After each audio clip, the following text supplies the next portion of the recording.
Deputado Aloysio Mendes, primeiro lhe dar parabéns pela reeleição, né? Você vai para mais um mandato como deputado federal pelo estado do Maranhão e que bom revê-lo. Prazer é meu, Juraci, parabéns pelo programa, ao Wallace, ao Lídio, parabéns a vocês. E é sempre um prazer estar aqui debatendo os assuntos de interesse do país, do Maranhão, né? E principalmente com você, que domina tão bem essa seara política e tem feito desse programa aqui uma grande fonte de informação ao cidadão ludovicense e maranhense. Deputado, o senhor estava, deputado reeleito, né, com votação expressiva para mais um mandato na Câmara Alta do país. E o senhor, melhor do que ninguém, pode nos falar agora como é que está o clima lá em Brasília. O senhor estava participando ontem de toda a movimentação, em toda essa efervescência. Nós estamos vivendo transição. Ontem o governador do estado, o prefeito de São Luís, Eduardo Braide, o Carlos Brandão, estiveram lá para conversar com os senhores parlamentares também sobre emendas para projetos em 2023. Eu queria que o senhor pudesse falar para a gente como é que está Brasília, como é que estão o andamento das coisas lá. Olha, Brasília está vivendo momentos muito interessantes, né? Nós estamos aí numa transição entre um governo que perdeu a eleição e um novo governo que se apresenta e que assumirá em janeiro, e tudo isso gera todo um sentimento, uma movimentação política em Brasília. O que tem nos chamado muita atenção é o interesse de vários partidos, de várias correntes partidárias, hoje que estão conversando com o novo governo, né? Partidos que estiveram na oposição, caminharam com outro candidato, que não foi vitorioso, e que hoje entendem que o projeto principal é o país, né? Então, no sentido até de que a gente trabalhe na unificação do nosso país. Essa eleição ela foi muito representativa, o país está literalmente rachado, né? E para que esse país volte a crescer, volte a se desenvolver e ocupe o espaço que ele merece na seara mundial, nós precisamos unificar esse país, né? Deixando as questões ideológicas de lado. Claro que cada um tem o seu pensamento do Brasil melhor. Nós temos os conservadores que mostraram muita força nessa eleição, né? Foram mais de 48 milhões de votos. Nós tivemos a esquerda que sempre tem uma votação muito significativa no país, mas o mais importante é que o país tem hoje dois setores, um setor conservador e um outro mais liberal de esquerda. Agora me chama a atenção, deputado, que esta bancada, este Congresso Nacional, ele tem uma predominância de conservadores eleitos e alguns reeleitos. E esse acordo que vem sendo construído, essa forma mais próxima que a gente tem visto entre a metodologia de um governo que está em uma transição para assumir em 1º de janeiro. Lhe chama a atenção que alguns já tenham uma conversa mais próxima com o presidente Lula e até então tinha uma aversão ao governo? Sem dúvida nenhuma. Nós tivemos no primeiro turno das eleições uma votação expressiva para a área de centro-direita, né? Os conservadores na Câmara, por exemplo, aproximadamente 63% dos deputados eleitos, né? Um número muito significativo, são conservadores de centro-direita. E no Senado, 58%. Né? Talvez tenha sido a eleição mais significativa para esse segmento de centro-direita. E se esperava, é óbvio, que com a derrota do presidente Bolsonaro e com a vitória do presidente Lula, esses setores mais conservadores fossem, de alguma forma, oferecer algum tipo de oposição já de início ao novo governo. Não é isso que nós temos observado, né? A gente precisa saber qual é o interesse inicial dessa aproximação de segmentos de centro-direita ao novo governo, e todos nós esperamos que o interesse seja o país, né? Não seja outro, que não seja a melhoria das condições do nosso país, mas isso se apresentou de forma muito rápida, né? Assim que se resolveu as eleições, e eu aqui considero que o problema das eleições está resolvido, e importante na democracia, a gente sabe que numa eleição se entra para ganhar e para perder. E é muito importante admitir e reconhecer a derrota também, né? Faz parte do jogo político e do jogo democrático. Independente da posição que você mantenha, você precisa reconhecer que a população, não de forma majoritária, completa, mas significativamente foi uma eleição em que o presidente Lula ganhou a eleição, por uma margem pequena, mas ganhou a eleição, e a democracia é isso, né? E se você não está contente, se você não está satisfeito, como muitos não estão, né? Se espere a próxima eleição. Mas nesse momento é importante, até para que o país volte a caminhar, volte a pensar no futuro, é preciso se reconhecer o resultado das eleições. Deputado Aloysio Mendes, neste momento em Brasília, o presidente eleito Lula e a sua equipe de transição, capitaneada pelo ex-governador de São Paulo, Geraldo Alckmin, vice-presidente eleito, estão em conversa com o Congresso Nacional, com o presidente Arthur Lira, já teve um encontro inclusive agora pela manhã, e com o presidente do Senado, Pacheco. na pauta a PEC da transição, que é uma saída para pagar o auxílio emergencial, que se transformará de novo em Bolsa Família, de R$600 mais R$150, e outros programas do governo, para merenda escolar, e o aumento do salário mínimo. Aumento real do salário mínimo que foi prometido. Foram promessas de campanha. Como é que isso vem sendo discutido lá na Câmara Federal e qual é a opinião que o senhor tem sobre essa resolução? Porque a população, o senhor sabe, são 33 milhões que estão aí de pessoas ávidas, pessoas que vivem numa extrema pobreza e precisam do auxílio, e para o ano que vem foi dito que não há uma previsão orçamentária. É muito importante a sua pergunta, Juraci, e a gente tem que ter muita responsabilidade nesse momento. Eu duvido que algum parlamentar nesse momento se insurja ou seja contra a manutenção do auxílio emergencial, até porque, como você disse, nós temos aí 30 milhões de famílias brasileiras que necessitam desse auxílio, nem que seja temporariamente, durante um período, para a sua subsistência, né? Mas nós temos que ter responsabilidade fiscal. O que eu disse ontem, inclusive, fui perguntado, tive uma reunião com o presidente Arthur Lira, eu acho que a reunião hoje com o presidente eleito Lula e com o presidente do Senado, Rodrigo Pacheco, e o Arthur Lira, tratarão desses assuntos e outros assuntos também, né? A recondução do presidente Arthur Lira à Câmara dos Deputados à presidência, do Rodrigo Pacheco ao presidente do Senado. Existe um conjunto de assuntos que estão sendo tratados. Mas acho que o mais importante é essa questão. Como é que nós vamos fazer com que as promessas de campanhas feitas pelo presidente Lula sejam efetivamente cumpridas? O orçamento hoje aprovado não permite o cumprimento dessas promessas, nem feitas pelo presidente Lula, nem as que eram feitas pelo presidente Bolsonaro. Então é preciso encontrar uma saída para isso, mas uma saída que tenha solidez fiscal. Nós não podemos quebrar o país. Então o que é mais importante nesse momento é conhecer o texto dessa PEC. Eu tenho certeza que se encontrará uma forma menos danosa, menos gravosa à questão fiscal do país para se atender esse pleito, que é muito justo e que eu acho que o Congresso irá aprovar. Mas nós precisamos ter muito cuidado no sentido da aprovação dessa PEC, que isso não crie um déficit fiscal, um problema financeiro, que nós iremos ter muitos problemas no futuro. Então, o que nós estamos esperando é a consolidação do texto dessa PEC, para que nós possamos discutir de forma rápida, porque não pode se esperar por isso, né?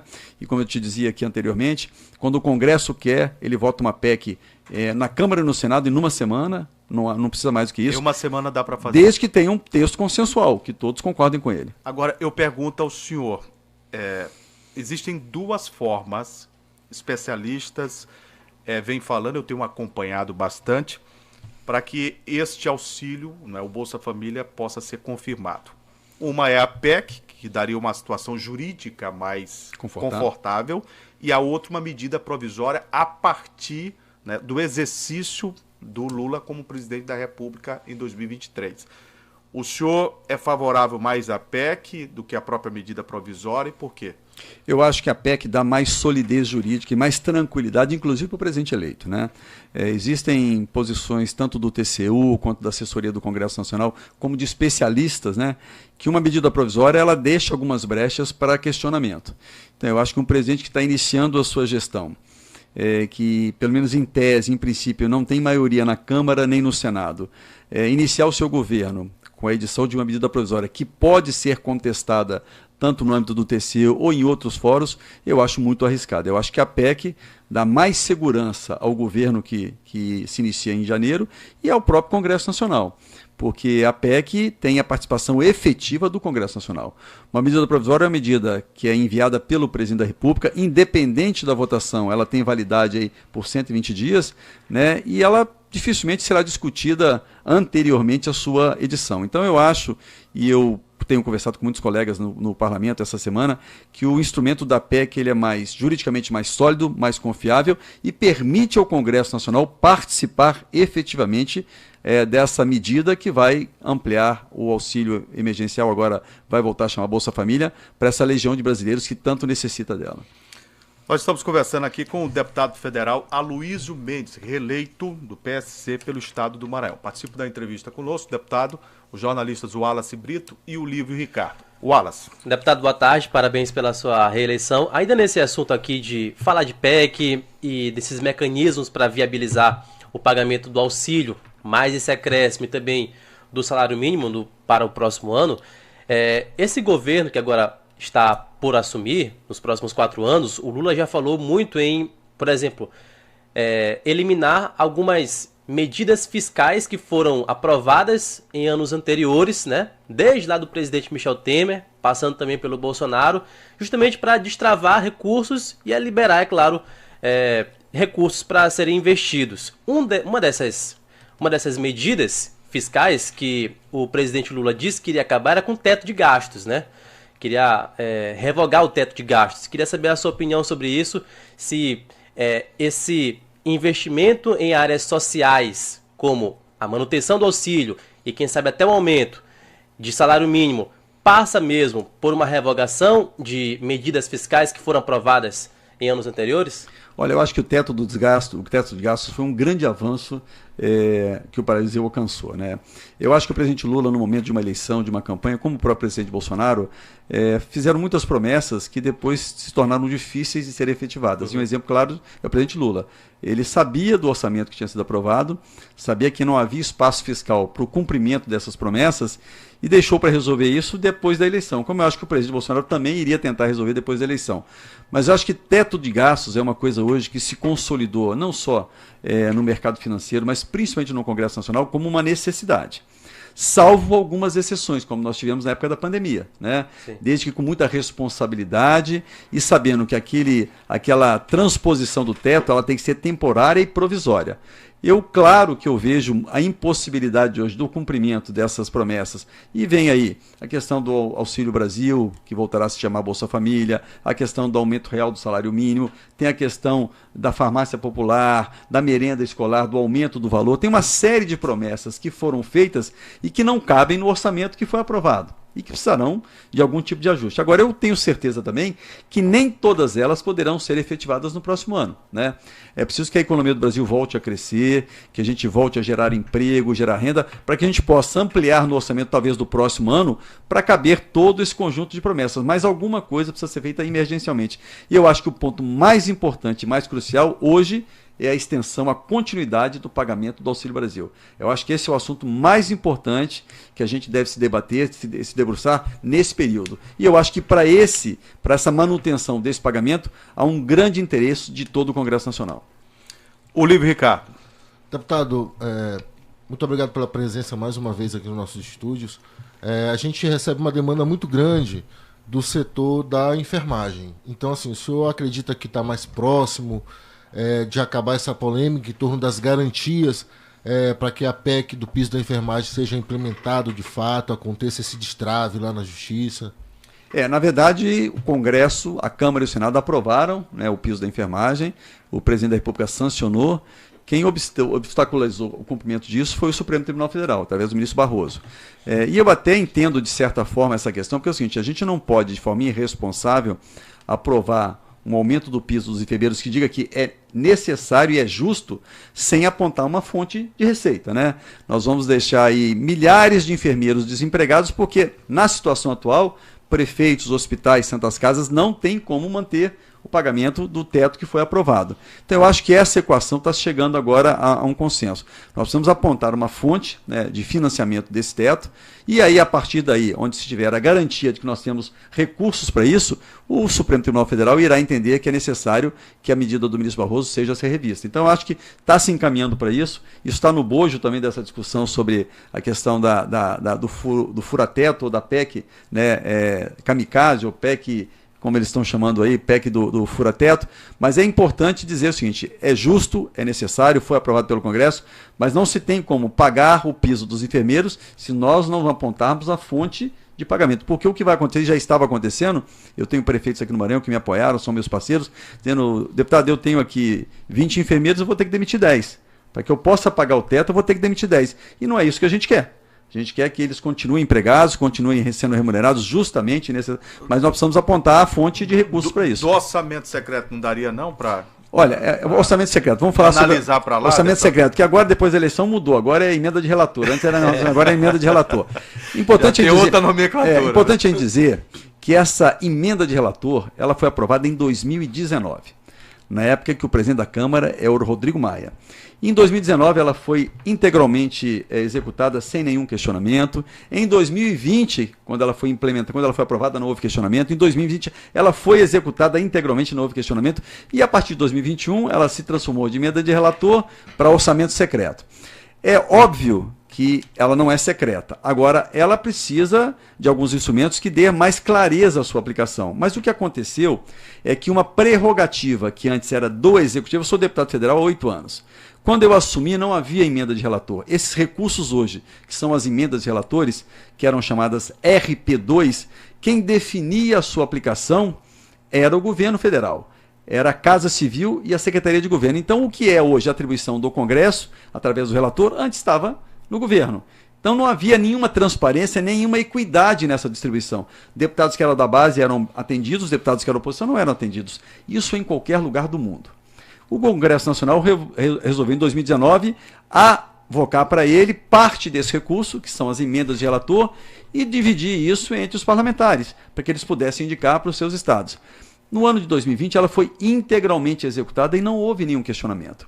Quando se acirrou a questão política, em 2021 se começou a chamar esse recurso de emenda secreta, de recurso criminoso e tal. Isso não é verdade. Agora, inquestionavelmente, nós precisamos encontrar artifícios de mais transparência.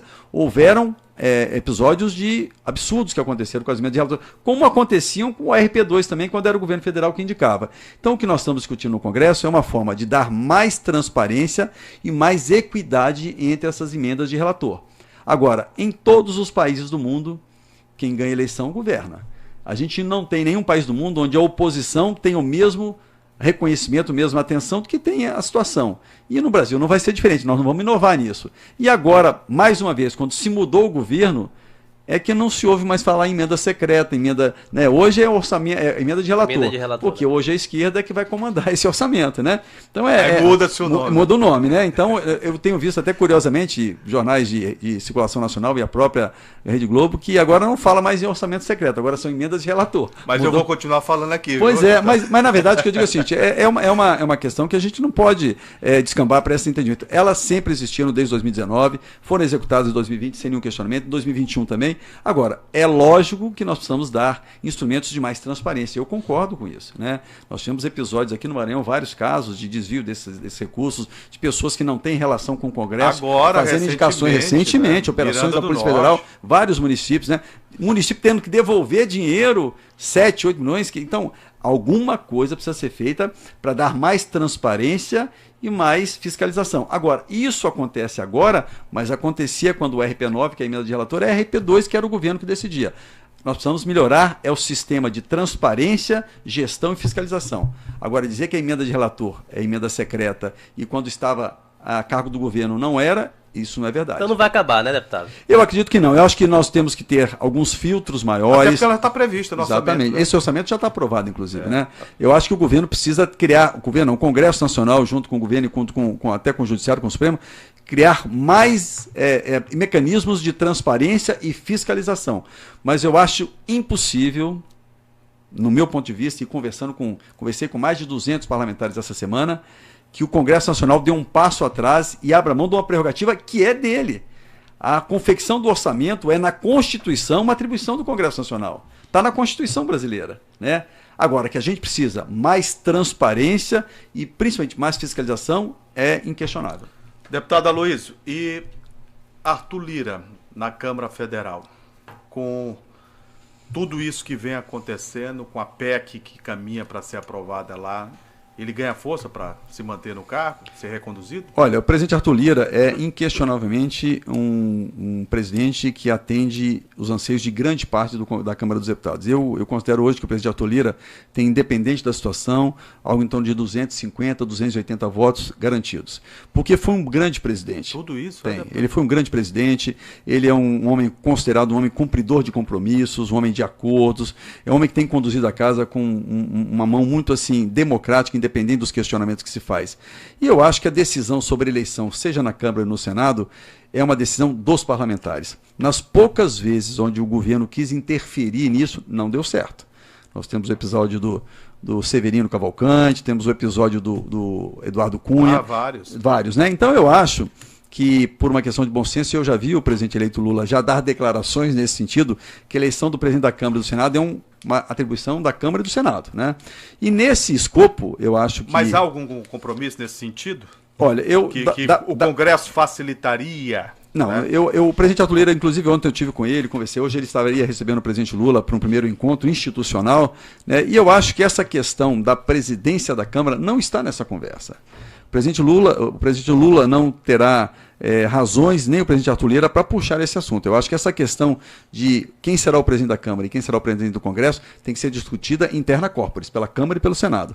O que o presidente Lula foi hoje ao presidente Arthur Lira conversar, pelo que eu tive com o presidente Arthur Lira, ele me disse ontem, foi a forma da gente aprovar um instrumento legislativo que garanta a extensão do auxílio emergencial. Esse é o assunto hoje que pautou a reunião dos dois. Claro que em política se conversa muitos assuntos. Nós temos vários partidos da base, que era da base do presidente Bolsonaro, que estão hoje em conversa com o presidente eleito Lula, né? Temos aí o PSD, temos aí o MDB, o próprio Republicano. Então esses partidos estão abrindo um diálogo. As lideranças lá na Câmara querem a recondução do Arthur Lira. Sem dúvida nenhuma. No meu sentimento, eu tive hoje, como disse, com mais de 200 parlamentares, conversamos muito por isso, o sentimento hoje na Câmara dos Deputados é pela reeleição do presidente Arthur Lira. Deputado, vamos fazer o seguinte, eu vou para um rápido intervalo, enquanto o senhor toma uma água aí, porque tem muita coisa para a gente conversar, porque o senhor teve também com uma reunião que a bancada participou com o governador Carlos Brandão, com o prefeito de São Luís, Eduardo Brade. A gente vai já querer saber, né, o que o senhor conversou, o que foi acertado, o que foi encaminhado aí em termos de projeto para São Luís e para o estado do Maranhão também. 2h57, um rápido intervalo e voltamos já conversando aqui no Abrindo o Verbo da Rádio Mirante AM, ao vivo com o deputado reeleito do PSC, Aloysio Mendes. Intervalo e a gente volta já. Estamos apresentando Abrindo o Verbo na Mirante AM. Rádio Mirante AM, ZYH 920, 600 kHz, onda média, 10.000 watts de potência. Estúdio na Avenida Ana Jansen 200, São Francisco, São Luís, Maranhão. Rádio Mirante Estéreo Sat, Brasil C2. Na internet, miranteam.com. Baixe o aplicativo grátis. Telefone 98 3215 5060. Mirante AM, a rádio do Maranhão. Soma Brasil Cred, seu empréstimo sem você precisar sair do conforto da sua casa. 98 30 22 50 60. Informa a hora certa. 14h59. Atenção, você servidor do Estado, aposentado, pensionista do INSS e representante legal. A Soma Brasil Cred tem um crédito pré-aprovado para você, com as menores taxas do mercado. Temos cartão benefício, refinanciamento e portabilidade. Fazemos o seu empréstimo sem você precisar sair do conforto da sua casa. Ligue agora mesmo para a Soma Brasil Cred e faça uma simulação sem compromisso. Rua Boa Esperança, 240, Hope Center, Turu, São Luís. E em Penalva, na Rua Joaquim Marques, ao lado da promotoria. Contatos 98 30 22 50 60 e WhatsApp 99101 50 60.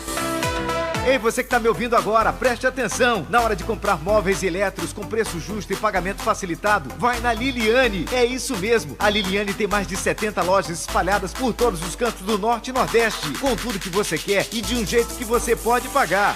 À vista, no cartão ou em até 12 vezes no carnê. Você não sai da Liliane sem comprar o que precisa. E tem Liliane na internet também. Acesse liliane.com.br e compre sem sair de casa. Ah, e a entrega e montagem é grátis. Só quem é daqui sabe o que você precisa e faz parte da sua vida. Vem pra Liliane! Égua doido! A segunda edição do Mobiliza São Luís vai botar quente pra movimentar a cidade, galera. De 12 a 20 de novembro, o nosso movimento vai ter cultura, turismo e economia criativa em um circuito de eventos massa, com ações presenciais e digitais em todos os cantos da cidade, unindo mentes criativas e gerando negócios. Acesse mobilizaslc.com.br e saiba mais. Mobiliza São Luís. Conectar para transformar.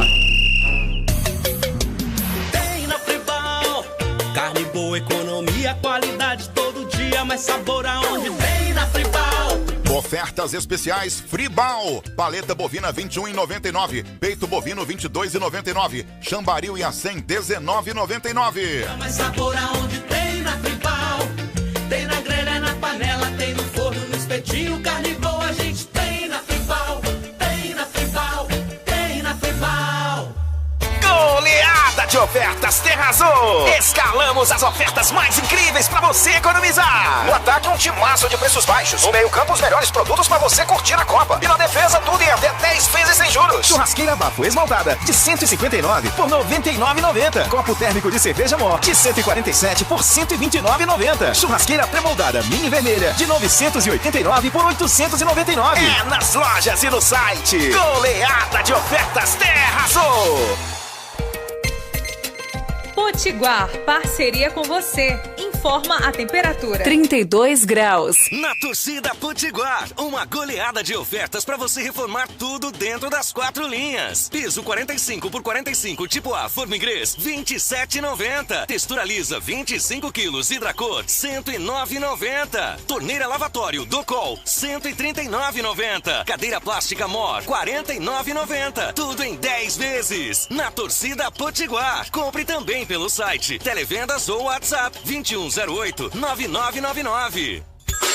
Participe da programação da Rádio Mirante AM. Mande o seu WhatsApp com mensagem de texto ou de voz para o número 9899-142-5060. Seja um repórter da sua rua, do seu bairro, da sua cidade, aqui na Mirante AM.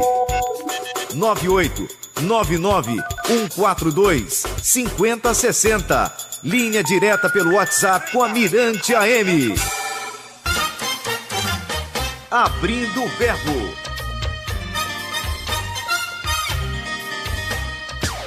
Mirante AM na internet. www.miranteam.com. Abrindo o Verbo com Juraci Filho.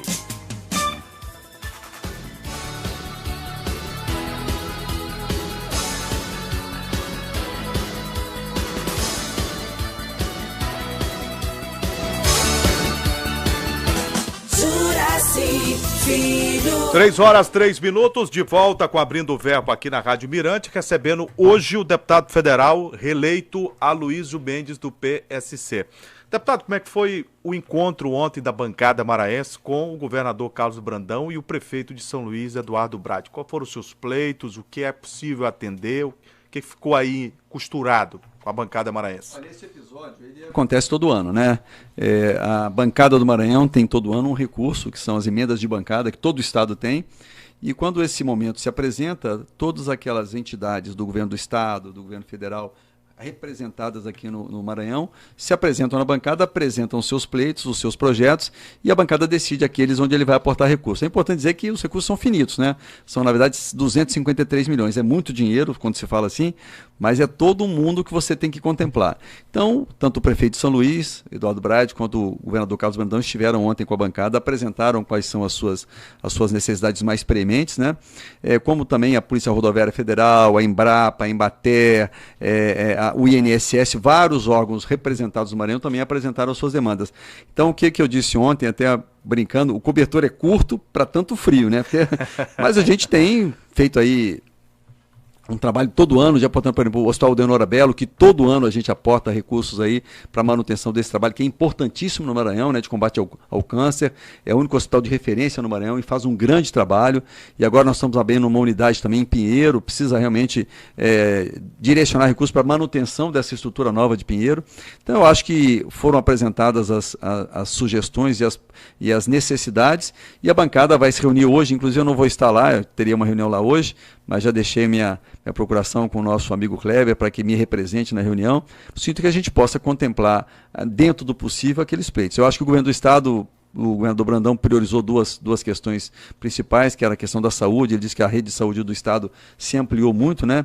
E se a bancada entender... não cobre, por exemplo, que o SUS não cobre. O SUS, disponibiliza, segundo o governador Brandão, o gasto aqui mensal é de 300 milhões e o SUS aporta de 30 a 40 milhões, né? Quase 10, pouco mais de 10%, né? E o resto, o governo do Estado é que aporta. Então, eles fez uma solicitação nesse sentido, de que a saúde do Maranhão necessita de ajuda.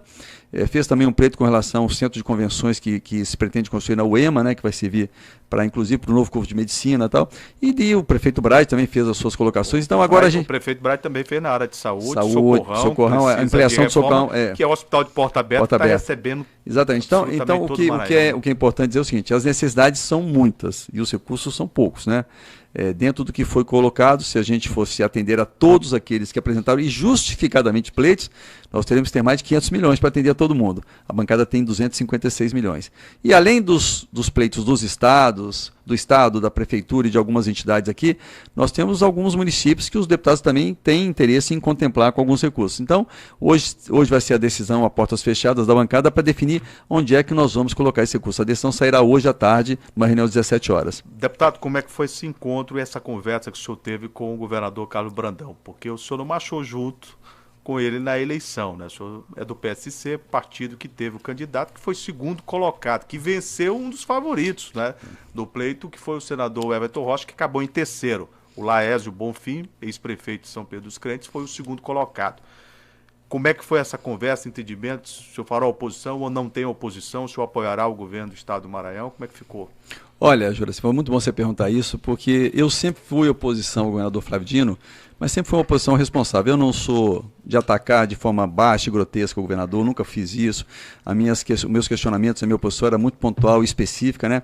Tentei, inclusive, no início do meu primeiro mandato, é bom que se registre isso aqui, ajudar o governo do Estado, cheguei a indicar uma emenda para a área de segurança pública, né? Porque eu questionava muito, como secretário, que os parlamentares não indicavam, cobravam muito, pediam muito, viatura, delegacia, quartel, mas ninguém aportava um centavo de emendas federais na Secretaria de Segurança Pública. E questionei muito, cobrei muito isso.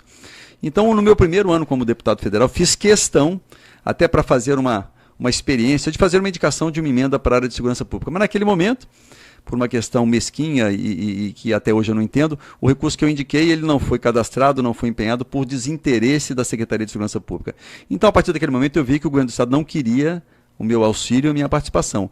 Passei a fazer os investimentos que eu faria na segurança pública do Estado, nas guardas municipais dos municípios. Sou o deputado que mais investe nas guardas municipais dos municípios do Maranhão. Inclusive agora, recebi ontem em Brasília 18 viaturas novas que irei distribuir já mês que vem para vários municípios do Maranhão, para as guardas municipais. Então, e com relação ao governador Carlos Brandão, é uma pessoa que eu tenho uma amizade há mais de 20 anos, é meu amigo, tenho uma excelente relação com o governador, trabalhamos juntos, né, durante o governo do ex-governador José Reinaldo, e tivemos uma conversa muito civilizada durante a eleição, estivemos em lados opostos, mas de forma respeitosa, sempre disse a ele isso, né? E encerrado o período da eleição, parabenizei o governador Brandão e me botei à disposição dele. E ele me disse de forma muito republicana: Luiz, quero conversar e quero a sua ajuda. E ontem tivemos a oportunidade de nos encontrar em Brasília, ele reafirmou essa vontade, me disse: olha, vamos marcar uma conversa em Brasília, estou te esperando, e eu disse para ele: estarei à sua disposição. Eu tenho muito interesse em ajudar o governador Brandão, porque ajudando o governador Brandão estou ajudando o Maranhão. Estado esse que eu devo tudo que eu tenho politicamente. Você sabe, eu não sou maranhense, eu nasci em Minas Gerais, né? Mas eu devo ao Maranhão tudo que eu consegui na minha vida profissional, como profissional de segurança pública, eu consegui no Maranhão. O ápice da minha carreira, que eu posso chegar, é ser secretário, fui secretário no Maranhão. O Maranhão me deu 3 mandatos de deputado federal, não sendo maranhense, não tendo família política, não tendo raízes políticas. Então a gratidão que eu tenho pelo Maranhão é imensa. E todos os dias do meu mandato, eu faço disso um sacerdócio. É orgulhar e honrar cada voto que eu tive no Maranhão. Saí de 50 mil votos para 106 e agora para 126 mil votos. Isso sendo um deputado de oposição no Estado, que não é fácil, né? Então eu tenho, assim, uma gratidão ao povo do Maranhão e não vou me furtar de forma nenhuma de, se é o interesse do governador Brandão, e ele já manifestou isso, de estar ajudando o governador Brandão no que for possível para o Maranhão. E já me botei à disposição e marcamos uma conversa já para a próxima semana sobre isso. Deputado, como é que o senhor enxerga esse movimento de oposição que o governador Carlos Brandão pode ter aqui no nosso estado? Recentemente a gente teve um encontro entre o ex-prefeito de São Pedro dos Crentes, Laércio Bonfim, e o prefeito de São Luís, Eduardo Braide, né? Eles se encontraram, conversaram sobre muitas coisas. E o que vem se falando é que o nome do Braide é um nome que pode surgir aí como um nome forte, talvez o principal, dentro de um movimento de oposição. Queria que o senhor pudesse comentar a respeito disso. E se também já há o interesse do partido, do PSC, em de repente ter o Braide aí no partido, para quem sabe, daqui a algum tempo, lançar ele de novo, candidato a prefeito, só que dessa vez pelo PSC. Eu vou dar uma notícia em primeira mão aqui para o Juraci, para você, olha, para o William ali, que eu vou sair do PSC. Por quê? Não é uma necessidade, não é uma vontade minha. É um partido onde eu me sinto muito confortável, mas por questões políticas. O PSC não alcançou a cláusula de barreira, né? O PSC elegeu 7 deputados federais, e com isso ele não alcançou a cláusula de barreira. E quando um partido não alcança a cláusula de barreira, ele perde toda a sua estrutura, tempo de TV, fundo, espaço no Congresso Nacional. E um parlamentar, quando quer exercer a sua função, e eu sou um parlamentar que gosto muito, né, de fazer política, de exercer a minha função como político, ele necessita de um partido onde você tenha colocações dentro da casa. Hoje, por exemplo, eu sou presidente da Comissão de Segurança Pública, uma das mais disputadas no Congresso Nacional. E consegui isso porque o meu partido tinha estatura e tamanho para isso. Quando você vai para um partido que não alcança a cláusula de barreira e fica muito pequeno, dificilmente você consiga ocupar postos de direção na casa. Então, em função desse problema, e é uma das possibilidades de um deputado mudar de partido sem perder o seu mandato, é quando o partido não alcança a cláusula de barreira. Então eu devo anunciar, a partir do próximo mês, já a minha ida para um outro partido. Tenho 3 propostas muito interessantes. Quais são as 3, deputado? Vamos deixar aqui sobre o Estado, mas nas 3 situações é para que eu exerça a presidência do partido no Estado. São partidos grandes, né? E tenho conversado com os presidentes. Na verdade, das 3 propostas, muito boas, mas eu estou focado mais em 2, né? E devo tomar essa decisão até o final do mês. É uma adesão conjunta? Exatamente. Eu não tomo decisão de forma isolada. Tanto que eu vim para o Maranhão hoje, não deveria nem estar aqui. Nós temos hoje sessão no Congresso, né? Porque eu preciso conversar com o meu grupo político. Eu não tomo decisão de forma isolada, eu converso com meus parceiros, com meus companheiros, Laércio Bonfim, Dr. Gutenberg, que é o presidente municipal, todo o grupo político que me acompanha há muito tempo, e essa decisão vai ser tomada de forma colegiada, né? As 2 propostas são muito boas, dão a esse grupo político uma estatura no Estado. Até curioso, embora fosse um partido pequeno, do PSC, nós tínhamos 11 deputados, nós somos o 5º partido mais votado nessa eleição. Nós superamos partidos historicamente muito fortes aqui, como o MDB, PDT, PT, o partido do presidente Lula. Nós tivemos mais votos que esses partidos todos, porque eu tenho uma facilidade, eu gosto de organizar partido, eu gosto de fortalecer o partido. Eu peguei o PSC, tinha um prefeito, hoje nós temos 11 prefeitos, né? Nós tínhamos 23 vereadores, nós temos quase 300 vereadores hoje. Isso em menos de 2 anos de gestão à frente do partido. Então eu gosto da construção partidária, é uma coisa que me atrai muito. E pegando um partido que já é um tamanho grande, né? Isso vai facilitar muito. Primeiro, nós vamos trazer mais pessoas para esse grupo. E segundo, preciso discutir com o meu grupo qual é o melhor caminho para todos nós. Essa decisão nós vamos tomar essa semana e a partir do próximo mês eu já estarei anunciando essa nova agremiação partidária. Muito bem. Deputado, tem algumas perguntas aqui de ouvinte. O Eide Manoleto até já começou a falar parte do que ele pergunta aqui. A renovação da Câmara a nível estadual foi muito pouca, dos 18 deputados, somente 6 novatos e todos com apadrinhamento político, não é o seu caso, falou ainda há pouco, e se deu devido ao orçamento secreto, de que boa parte dos deputados federais se beneficiaram disso.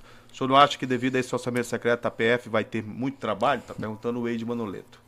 Posso responder? Pode. Bom, Edmar, primeiro que eu discordo do termo orçamento secreto. Eu acho que é um orçamento, uma emenda de relator, que precisa realmente um pouquinho de alguns filtros, mas essa questão de que o orçamento, a verba de relator auxiliou ou foi importante na reeleição, eu discordo muito disso. Você mesmo disse que 6 deputados não se elegeram.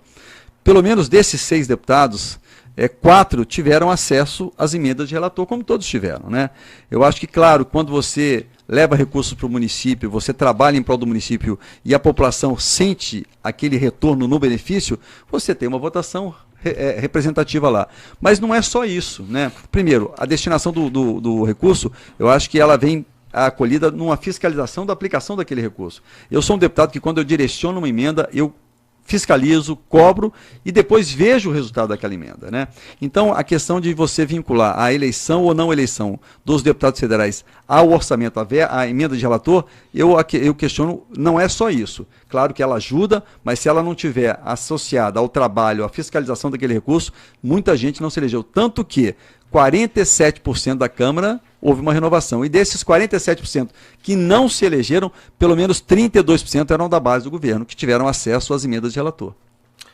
O João do Araçagi está dando boa tarde, diz assim: Juraci, se todos os deputados independentes de partidos tivessem a maneira honrosa do pensamento do deputado Aloysio, o Maranhão estaria em outro patamar, com muitos poucos problemas. Parabéns para o deputado Aloysio, diz João do Araçagi. Muito obrigado, João. Obrigado pelo reconhecimento, e a gente tem trabalhado para isso, né? Para ser um deputado diferente e dizer assim, vamos deixar as questões pessoais e ideológicas de lado e vamos trabalhar em prol do nosso Maranhão. Deputado, o senhor é aliado, amigo do presidente Jair Bolsonaro. Como é que ele está? Isolado?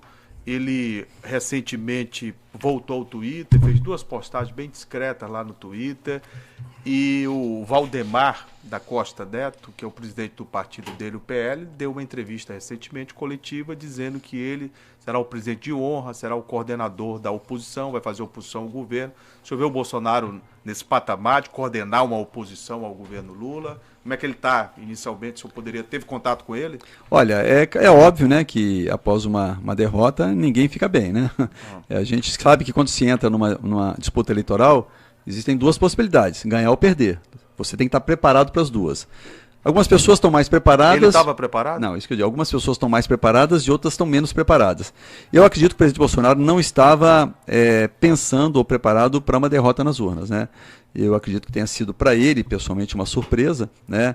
E acho que assimilar essa derrota está levando mais tempo do que a gente imaginava.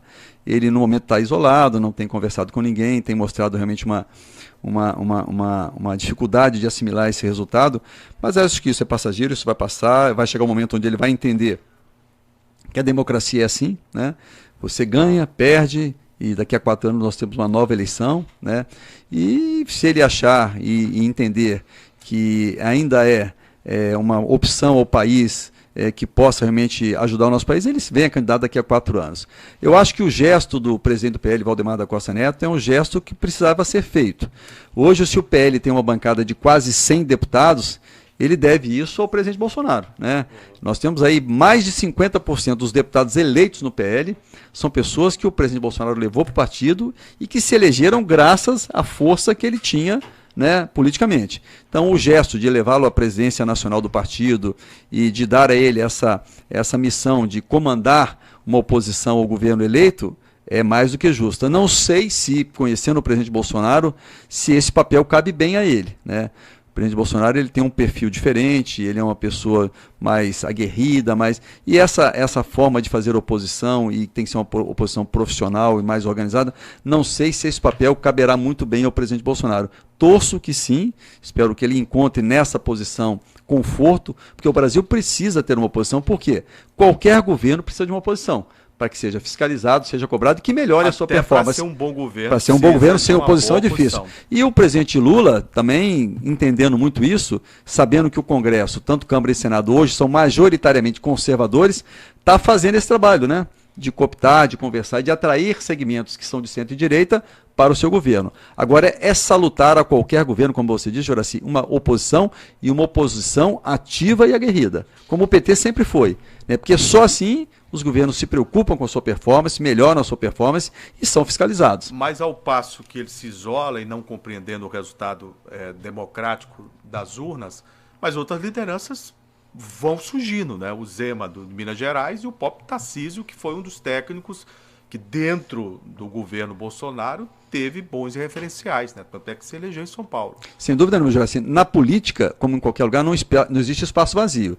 Se o presidente Bolsonaro não conseguir ocupar esse espaço, nós temos pessoas que se sobressaíram muito nessa eleição. O Zema não nessa eleição, ele foi reeleito, mas que tem feito uma gestão magnífica em Minas Gerais. Pela primeira vez no estado de Minas Gerais, depois de mais de 50 anos, você teve superávit fiscal, né? Minas vinha de 50 anos de déficit fiscal. E, diga-se de passagem, muitos desses governos na mão do PT, né?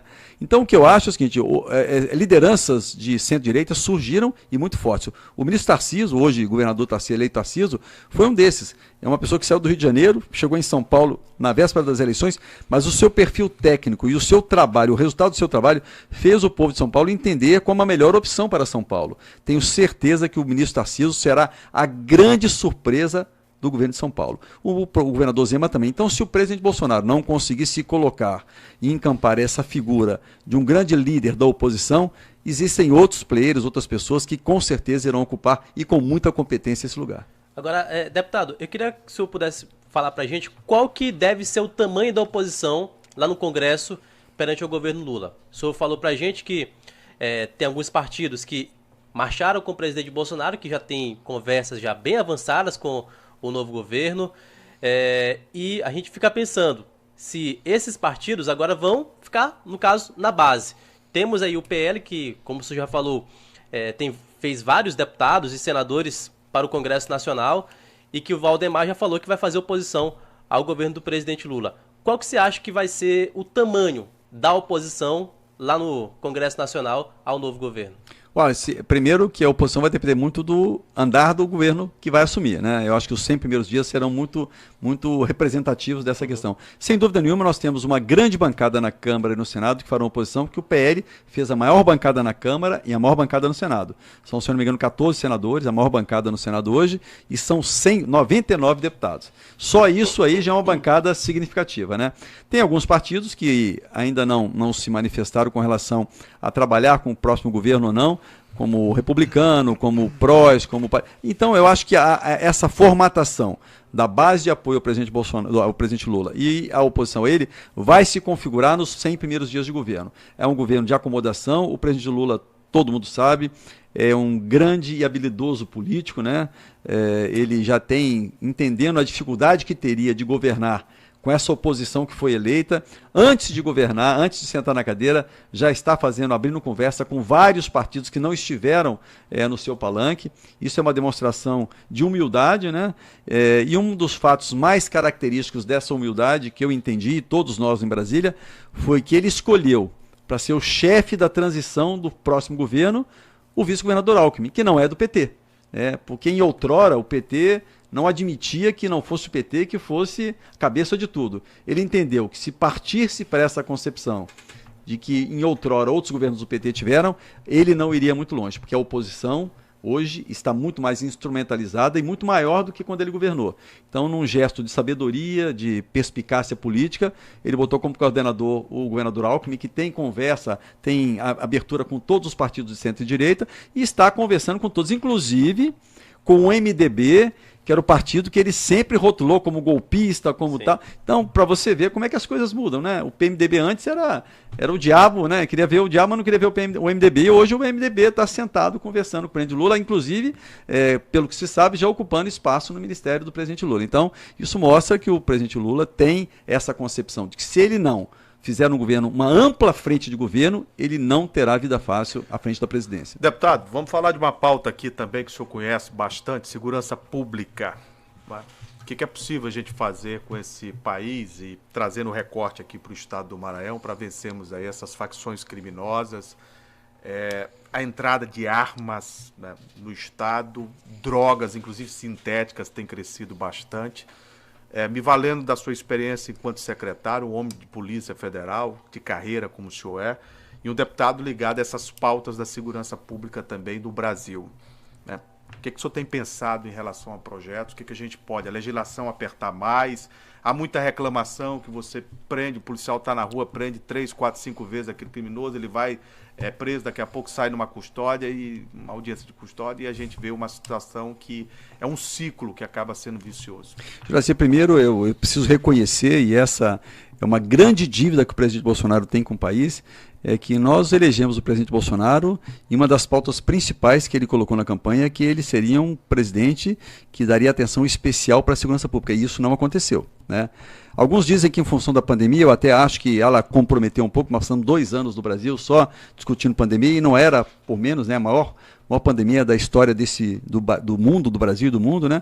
Mas o presidente Bolsonaro deixou muito a desejar com relação à segurança pública. E vários governantes fizeram isso. O presidente Lula, o presidente Fernando Henrique Cardoso, todos na campanha diziam que segurança seria uma prioridade e nunca foi para governo nenhum, né? Nós temos agora o anúncio do presidente Lula que vai recriar o Ministério da Segurança Pública.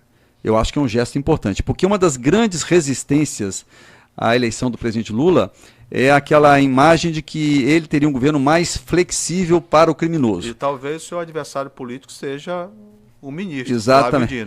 Não acredito que o governador Flávio Dino, o senador eleito Flávio Dino, vá para o Ministério da Justiça por uma série de questões. Mas mesmo você não que... acredita por quê? Eu acho que não. Eu acho que não é um papel que lhe cabe muito bem. Eu acho que o PT tem outras prioridades para aquele ministério. E eu acho que também que o senador Flávio Dino, o senador eleito Flávio Dino, ele seria muito mais útil ao presidente Lula hoje no Senado do que no Ministério, né? Eu acho que ele tem mais utilidade. Nós temos um Senado hoje majoritariamente de oposição ao presidente Lula, e o governador Flávio Dino tem habilidade política e tal, talvez ele seja muito mais útil ao presidente no Senado, tanto que até agora eu não vi nenhuma comunicação oficial ou algum convite formal a que ele venha integrar o Ministério da Justiça. Até porque... Mas está lá na transição. Na transição tem muita gente na transição, mas já disseram que transição não é garantia de ministério. Já foi até porque isso. eu vi uma declaração, não sei nem se é verdadeira, do senador Flávio Dino, de que ele não aceitaria o ministério se ele fosse dividido, né? Porque o presidente Lula já anunciou que vai recriar o Ministério da Segurança Pública. E eu vi até no avião vindo agora, lendo uma matéria, dizendo que pelo que disseram a matéria, que o governador Flávio Dino, o senador Flávio Dino, anunciou que se houver a divisão do ministério, ele não aceitaria, né? Então já é aí um indicativo que talvez... Ele já até falou, o senador já Flávio Dino, que acharia bom deixar essas duas pastas juntas, né? Justiça e Segurança Pública. Eu acho que não. Eu acho que, como você falou, a gente acabou desvirtuando um pouco, eu acho que segurança pública é um assunto tão importante e tão sensível no Brasil que merece um ministério para cuidar disso. Foi um dos grandes acertos do presidente Temer, né? Então eu acho que nós temos um déficit, você falou, questão da lei brasileira. Nós temos a legislação penal mais flexível do mundo, mais benevolente do mundo. Eu falo isso desde que eu fui secretário, desde que eu comecei a entrar na Polícia Federal. E a gente precisa fazer alguma coisa. Eu vim agora de carro para cá, estava lendo uma matéria que o STJ ontem julgou na sua 6ª turma, se eu não me engano, a absolvição de um traficante porque ele foi abordado por uma equipe de policiais e viram a folha que ele já era um preso, tinha sido egresso do sistema penitenciário, fizeram uma busca no carro, encontraram quase 20 quilos de crack e o prenderam. E o advogado dele entrou com uma ação no Superior Tribunal de Justiça, dizendo que não admitiria que ele tivesse sido revistado porque vinha egresso do sistema penitenciário. Então, o fato dele ter uma folha pregressa como criminoso não permitiria a polícia fazer uma busca no carro dele. E o Superior Tribunal de Justiça anulou a condenação dele. Nossa, que país é esse? Né? Outro dia o STJ também tomou uma decisão que você, um policial com toda a experiência e expertise que ele tem, ele não pode, se ele suspeitar de uma pessoa ou de um veículo, fazer uma busca, porque só a percepção do policial não é suficiente para essa busca. Então um criminoso também que foi pego transportando droga, porque um policial desconfiou da atitude dele, abordou o carro, revistou, encontrou a droga, ele foi condenado em 1º e 2º grau, e o STJ o absolveu, dizendo que a fundada suspeita do policial, apenas por suspeitar, não era suficiente para uma busca. Então, nós estamos caminhando por um caminho no Brasil que vai ser difícil fazer segurança pública, né? É um terreno movediço que alguma coisa precisa ser feita, né? A gente tem discutido muito no Congresso isso, e graças a Deus nós temos uma bancada hoje de policiais e membros das forças de segurança pública maior do que nós tivemos na legislação passada, porque nós precisamos atentar contra isso urgentemente. A população brasileira não aguenta mais tanta criminalidade. É o tráfico de armas, é o tráfico de drogas, são as facções que se instalaram nesse país. Ou a gente faz alguma coisa urgentemente, e eu, como presidente da Comissão de Segurança Pública, tenho falado isso todo dia, inclusive falei ontem na reunião, ou então o Brasil vai virar um México. O México hoje é comandado e governado pelas facções criminosas. Nem as Forças Armadas que foram instadas a trabalhar contra o tráfico de drogas no México estão dando conta. Então o Brasil está caminhando para isso. Deputado, nesse contexto aí, o senhor acredita que existe alguma viabilidade em reduzir a maioridade penal, como o próprio candidato Bolsonaro propagou que ia buscar fazer junto ao Congresso? Olha, o presidente Bolsonaro ele se equivocou nessa questão. Nós, na Câmara dos Deputados, em 2006, no meu primeiro ano como deputado federal, nós aprovamos a redução da maioridade penal por uma PEC com mais de 350 votos. Essa PEC aprovada pela Câmara está há 6 anos no Senado sem ser votada. Olha o absurdo que o Senado Federal está fazendo. Eu acho que o Senado Federal ele não poderia nunca fazer. Ele poderia votar e rejeitar a PEC. Agora, sentar em cima de um projeto aprovado por mais de 300 deputados, isso é inconcebível. E eu cobrei todos os dias isso na Câmara. E nós precisamos voltar a cobrar isso agora. Tá? Porque é impossível. Quer dizer, se você pode até reprovar, rejeitar um projeto. E dificilmente vão fazer isso, porque 78% da população hoje é favorável à redução da maioridade penal. É inconcebível um país onde um jovem de 16 anos vota, escolhe seu presidente, seu governador, seus deputados, e se diz que ele não tem consciência de que matar é uma coisa errada, que estuprar é uma coisa errada. Porque nós aprovamos a redução da maioridade penal apenas pelos crimes hediondos. Estupro, assassinato, latrocínio. Quer dizer, como é que você vai entender hoje que um jovem que vota tem condição de escolher o seu presidente da República? Ele não tem consciência de que matar está errado, que estuprar está errado, que matar para... Quer dizer, não cabe isso mais na sociedade. Ele está parado no Senado, né? Há 6 anos, aprovado na Câmara de Deputados por mais de 300 deputados, e o Senado simplesmente sentou em cima desse projeto. É preciso que a sociedade saiba disso e que comece a cobrar dos senadores. Mande e-mail para o seu senador, para o presidente do Senado, que isso é um absurdo que está acontecendo no Brasil. E o projeto das saídas temporárias? Foi outra coisa que nós aprovamos. Eu, como presidente da Comissão de Segurança Pública, quando eu cheguei lá, esse projeto estava há 6 anos arquivado na Comissão de Segurança Pública. Eu tirei do arquivo, avoquei para mim, colocamos em pauta, votamos na comissão, levamos para o plenário e votamos com mais de 400 votos favoráveis. E está no Senado. A proibição da saída temporária. Da mesma forma também? Parado? Mas não foi votado agora. Tem menos de 20 dias que nós votamos. Espero que o Senado vote, né? Agora, é impressionante. Nós votamos isso com mais de 400 votos na Câmara e é um instrumento que só existe no Brasil.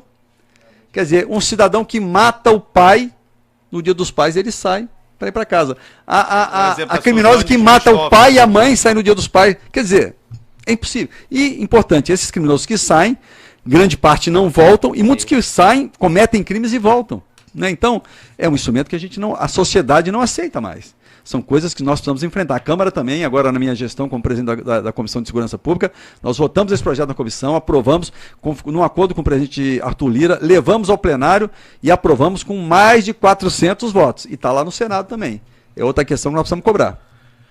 Gente, nós conversamos aqui no Abrindo o Verbo da Rádio Mirante AM com o deputado federal Aloysio Mendes. Deputado, muito obrigado por ter vindo aqui, muito obrigado pela conversa, pelos esclarecimentos e pelos apontamentos que o senhor nos deu aí em relação ao que está acontecendo em Brasília e também falando sobre o seu mandato, sobre essa oportunidade, né, de ter um trabalho desenvolvido e a gente conhecer muito mais do que o senhor anda fazendo também em Brasília pelo Maranhão. Ô, Joaci, muito obrigado pela oportunidade de estar aqui conversando com tantas pessoas aqui, eu sei da audiência de vocês, ao Wallace, ao Lívio, a vocês todos pelo carinho, pelo espaço, e estou à disposição, sempre que for possível, sempre que for necessário, sempre que houver um espacinho aqui, viu, estou à disposição para a gente vir conversar aqui. Com certeza. E agora é a torcida muito grande, né, que esse Brasil se reencontre, que essa divisão que foi agora constatada nessa eleição, que o Brasil cure essas feridas, que a gente volte a se unir, claro, cada um com o seu ponto de vista, mas naqueles pontos convergentes, onde o Brasil precisa dessa convergência, vamos torcer para o próximo presidente conseguir, que a gente possa avançar na redução da miséria, redução do desemprego e na volta do crescimento do nosso país, e principalmente do nosso Maranhão. Muito obrigado a vocês e uma boa tarde. Muito bem. Conversamos, portanto, aqui no Abrindo o Verbo com o deputado federal Aloysio Mendes.